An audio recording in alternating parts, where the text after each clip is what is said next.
Hello दोस्तों, स्वागत है आप सबका आपके अपने YouTube channel in health study पे। मैं मनी प्रकाश। आज शुरू करने जा रहे हैं यूक्लिड डिवीज़न लेमा का कुछ और क्वेश्चन, कुछ और एप्लीकेशन। अगर आपने दोस्तों पिछला वीडियो नहीं देखा है तो मैं यहाँ पे आई बटन का लिंक दे रहा हूँ। अगर आप चाहें तो वहाँ पे जाके पिछला लेक्चर देख सकते हैं। तो दोस्तों आज का शुरू करते हैं लेक्चर। देखिए कहता क्या है कि यूक्लिड डिवीज़न लेमा यूज़ करके बताइए कि स्क्वायर, किसी भी पॉजिटिव इंटीजर का स्क्वायर या तो 3m के फॉर्म में या फिर 3m+1 के फॉर्म में हो जाएगा, जहाँ पे m कोई भी एक इंटीजर होगा। हमको ये तय नहीं है कि कौन सा इंटीजर है, वो कुछ भी हो सकता है। ठीक है दोस्तों, तो आइए देखते हैं। हमें पता था कि यूक्लिड डिवीजन लेमा में क्या होता था, एक डिवीज़र होता है, एक डिविडेंड होता है, ये तो मस्ट है। तो एक मान लेते हैं, लेट द नंबर बी ए। आप कुछ भी मान सकते हैं, ए से लेकर जेड तक, कुछ कोई परेशानी नहीं है। तो इसको हम मान लेते हैं ये है डिविडेंड। ठीक है, ये डिविडेंड हो गया। अब डिविडेंड आ गया तो डिवीज़र भी होगा। तो यहाँ पे देखिए ये यूक्लिड डिवीजन लेमा के फॉर्म में है क्या, 3m+ से अगर 0 कर दें तो a b Q plus r के फॉर्म में, बी क्यू प्लस आर के फॉर्म में ये भी है। तो यहाँ पे देखिए कॉमन क्या है, कॉमन है हमारे पास 3 है। तो यहाँ पे सेकेंड नंबर मान लेते हैं, let the another number b 3, और 3 क्या है, डिवीज़र। डिवीज़र हो गया। लेकिन अब यूक्लिड डिवीज़न लेमा के अनुसार क्या हम जानते हैं कि ए हमेशा बी क्यू प्लस आर के बराबर रहता है, और आर जो होता है वो 0 के बराबर या 0 से ज़्यादा और हमेशा b से कम होता है ना, यही होता है। तो आइए दोस्तों इसमें देखते हैं, यहाँ पे क्या हो जाएगा, 0 is less than r is less than b कितना है, 3। अब r का वैल्यू क्या हो जाएगा, 1 2 1 0 0 1 2, है ना, यही होगा। तो दोस्तों देखते हैं पहला कंडीशन, जब r 0 हो जाता है, तो r = 0 जब हो जाएगा तो हमारे पास क्या हो जाएगा, इसका value a = b and q। अब b q v कितना है, 3 है, यानी कि 3q। ठीक है ना, 3q। अब देखिए क्या कह रहा है, स्क्वायर, किसी भी चीज़ का स्क्वायर। अब r = 0 तो इतना आ गया। अब इसका स्क्वायर करते हैं तो क्या आ जाएगा, a² बराबर 3q का होल स्क्वायर। ठीक है ना, यही ना है। तो अब a² = कितना हो जाएगा, a², अगर a का स्क्वायर करते हैं, a² = 9q²। अब देखिए दोस्तों, इस टर्म को हम कैसे लिख सकते हैं, 3 × 3q लिख सकते हैं क्या, 3 × 3q लिख सकते हैं क्या, बिल्कुल लिख सकते हैं जी, क्यों नहीं लिख सकते। अब इसको देखिए किस फॉर्म में लिखना है, 3m के फॉर्म में। अगर हम इस 3q को यहाँ पे मान लें, यहाँ पे सिर्फ मान रहे हैं, अगले के लिए नहीं, यहाँ पे मान लें कि 3q है, किसके बराबर है, m के बराबर है। तो हम इसको लिख सकते हैं कि 3m = a²। लिख सकते हैं, बिल्कुल लिख सकते हैं। तो देखिए दोस्तों, यहाँ पे square of any positive integer is either, किसी भी पॉजिटिव इंटीजर का, ये एक पॉजिटिव इंटीजर हम माने हैं, इसका स्क्वायर 3m के फॉर्म में आ गया, पहला प्रूफ हो गया। ठीक है, अब अगला चलते हैं कि जब r = 1 होगा तो क्या होगा। ठीक, r = 1 होगा तो क्या होगा, तो r = 1 होगा तो a क्या हो जाएगा, bq + r हो जाएगा, bq + r। अब bq कितना है, 3q + 1 हो जाएगा, यही होगा ना, बिल्कुल यही होगा। a = bq 3q + 1 हो जाएगा। अब देखिए क्या होता है, स्क्वायर के फॉर्म में लेते हैं तो a² = 3q + 1 का होल स्क्वायर हो जाएगा, बिल्कुल हो जाएगा। अब यहाँ देखिए, इसको a मानते हैं, इसको b मानते हैं, a + b का होल स्क्वायर पर टूटेगा, बिल्कुल टूटेगा। तो a² = 9q² + 1 प्लस क्या होता है, 2ab, 3 × 2 = 6, 6 क्यूब हो गया, इतना हो गया। अब यहाँ पे देखिए ये क्या हो जाएगा, इसको कॉमन ले सकते हैं, तो 3 अगर ले लेंगे कॉमन तो क्या होगा 3Q² +2 और +1, ये हो सकता है, लिख सकते हैं इसको ऐसा, बिल्कुल। अब यहाँ पे दोस्तों देखिए मैंने पहले कहा था कि यहाँ पे 3Q को यहाँ पे m मान रहे हैं, सिर्फ इसके लिए, अगले के लिए नहीं, क्योंकि Q हमारा किसी भी इंटीजर के लिए m हो सकता है, किसी भी इंटीजर के लिए m हो सकता है, m जो है कोई भी इंटीजर हो सकता है। इसका मतलब कि यहाँ पे अगर हम 3Q² +2 को अगर m मान लेते हैं तो हम इसको लिख सकते हैं 3m+1, हो सकता है ना, बिल्कुल हो सकता है। क्यों? क्योंकि देखिए ना यहाँ पे 3Q² +2 को ही m मान लिए हैं, अगर इसको m मान लेते हैं और यहाँ पे 3Q, अब आप बोलिए कि इसको यहाँ m ऐसे, इसको यहाँ m ऐसे, ऐसा क्यों? तो ऐसा इसलिए क्योंकि यहाँ पे ये नहीं दिया हुआ है कि m को आपको यही मानना है, सिर्फ यही मानना है या फिर सिर्फ यही मानना है, ये नहीं दिया हुआ। यहाँ पे दिया हुआ है कि m कोई भी इंटीजर हो सकता है, आप जिसको मान लीजिए। तो हम एक केस में अलग मान लेते हैं, दूसरे केस में अलग मान लेते हैं, इसलिए यहाँ पे m का वैल्यू इतना आ गया और यहाँ पे m का वैल्यू इतना आ गया। ठीक है दोस्तों, आपको समझ में आ गया होगा। अब देखिए हमको और आगे कुछ करना है क्या? आगे हो सकता है r का वैल्यू 2 लेके भी कर सकते हैं, लेकिन यहाँ पे पूछा है नहीं तो हमको करने का कोई फ़ायदा है नहीं। अगर आप चाहें तो कर सकते हैं, r का वैल्यू 2 ले लीजिए, इसको इसमें बिठा दीजिए, इसके वैल्यू पे इसके वैल्यू पुट करके फिर इसका स्क्वायर कर लीजिए, जो आएगा आंसर आपका हो जाएगा, वहाँ पे m अलग हो जाएगा दोस्तों। अब देखिए आ गया 3ma², यहाँ पे आ गया, यही पूछ रहा है, square of any positive integer, यानी square of any positive integer 3m आ गया, और यहाँ पे square of any positive integer 3m+1 आ गया, फॉर्म में आ गया। तो दोस्तों हम कह सकते हैं कि यहाँ पे हम जो क्वेश्चन में दिया हुआ है वो प्रूव कर चुके हैं। ठीक है दोस्तों, तो दोस्तों बढ़ते हैं अगले क्वेश्चन की तरफ। अगला क्वेश्चन क्या कहता है, ये देखिए दोस्तों, ये क्वेश्चन है, वो कह रहा है कि आप शो कीजिए, यूक्लिड डिवीज़न लेमा के थ्रू आप शो कीजिए कि किसी भी पॉजिटिव इंटीजर का क्यूब किस फॉर्म में होगा, 9m के फॉर्म में होगा, 9m+1 के फॉर्म में होगा, या फिर 9m+6 के फॉर्म में होगा। तो जैसे पिछला क्वेश्चन देखे थे स्क्वायर वाला, ये भी ठीक उसी तरह से बनने वाला है। तो देखिए देखते हैं कैसे बनेगा। मान लेते हैं कोई भी नंबर, एक यूनिवर्सल नंबर मान लेते हैं, लेट द इंटीजर या number, let the positive integer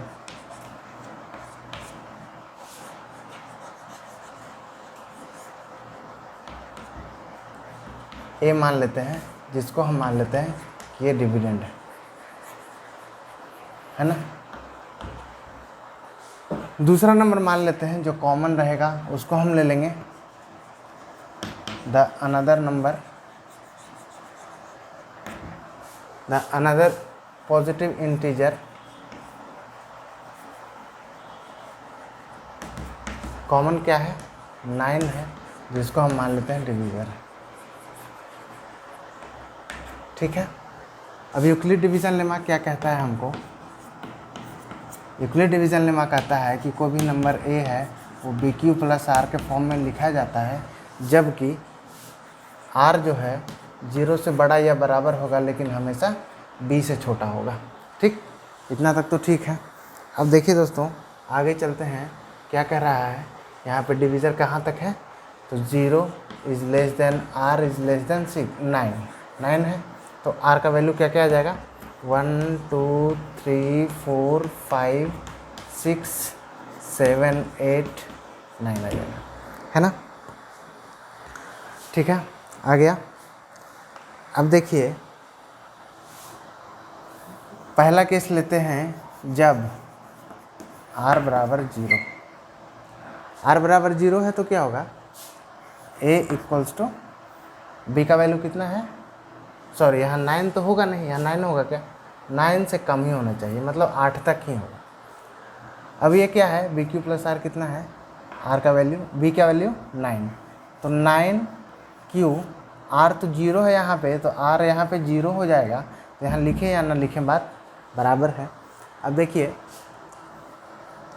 इसको कहता है कि क्यूब करना है, अगर क्यूब करते हैं तो देखिए 9 क्यूब का भी क्यूब हो जाएगा ना, तो 9 क्यूब का क्यूब हो जाएगा, यानी कि इसको A क्यूब लिख सकते हैं और इसको क्या लिख सकते हैं, इसको या तो मल्टीप्लाई करके लिख दीजिए, या फिर इसको ऐसे भी लिख सकते हैं 9 into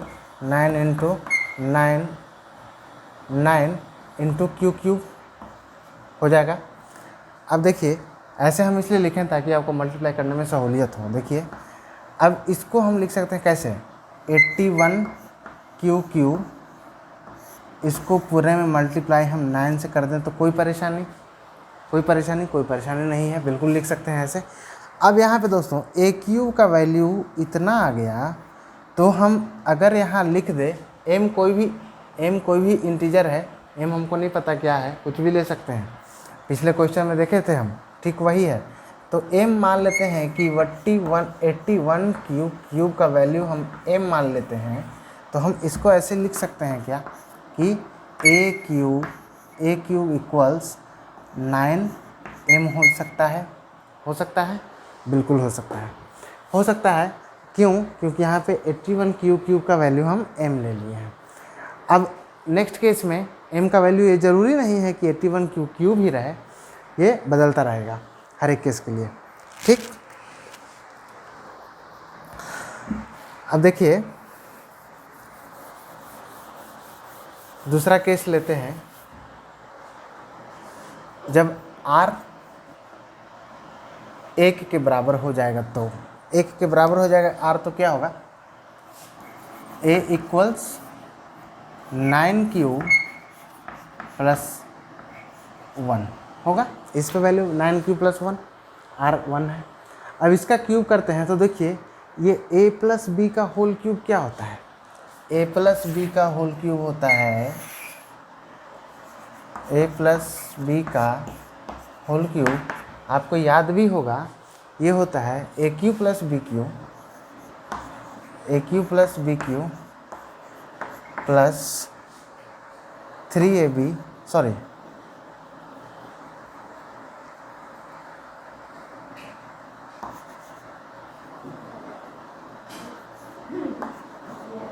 3ab into A plus B, ये होगा। तो इसको हम ऐसे भी लिख सकते हैं कि a cube plus B Q plus 3a² b plus 3ab square लिख सकते हैं, बिल्कुल लिख सकते हैं। तो देखिए चलते हैं यहाँ पे, अगर हम इसका क्यूब करते हैं, ये तो इतना आ गया इसका वैल्यू, अगर हम इसका क्यूब करते हैं तो a cube equals 9 cube plus 1 का होल क्यूब, दोनों साइड क्यूब कर दिए, तो इसका वैल्यू क्या आने वाला है, a cube equals a cube plus b cube पे तोड़िए ना, 9 क्यूब का क्या हो जाएगा, a cube plus b cube, a cube plus b cube 3a² b plus 3ab square, यही आने वाला है। यानी कि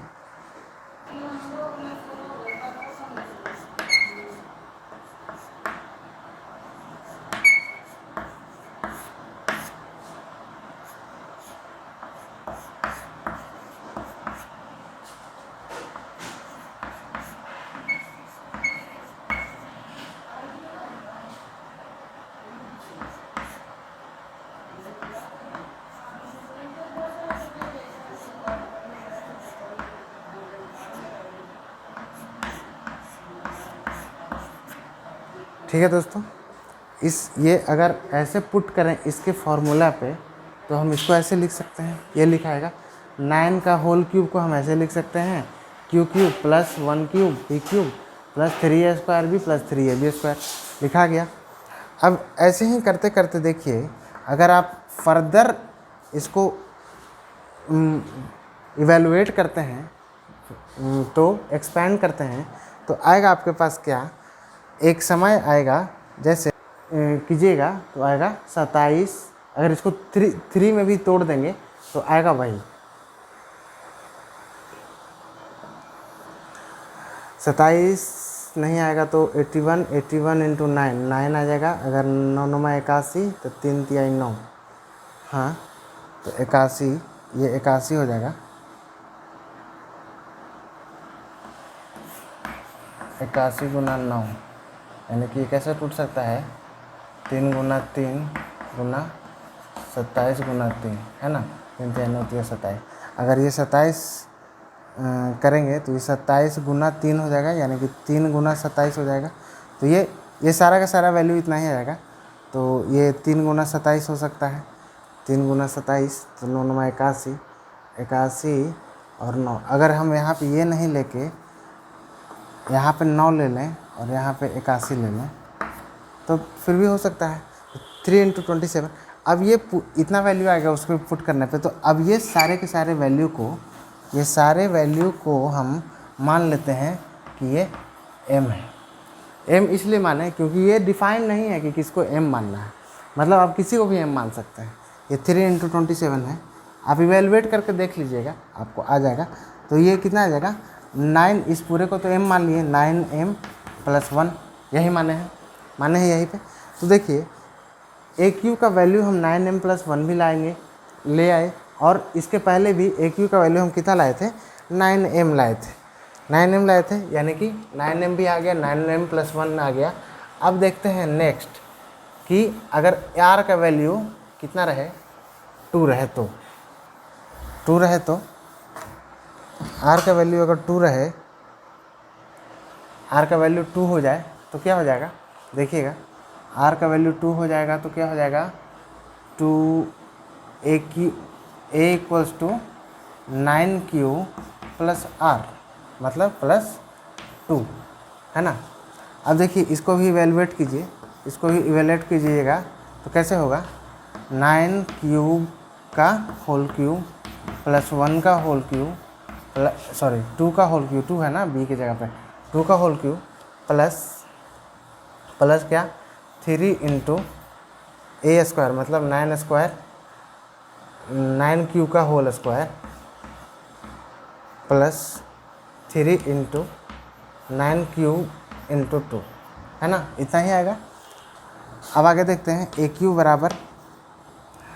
9 × 9 × 9 क्यूब, इसको ऐसे ही लिख देते हैं, प्लस 2 दूनी 4 दूनी 8 हो जाएगा यहाँ पे, प्लस 3 × 9 × 9 का Q², ठीक।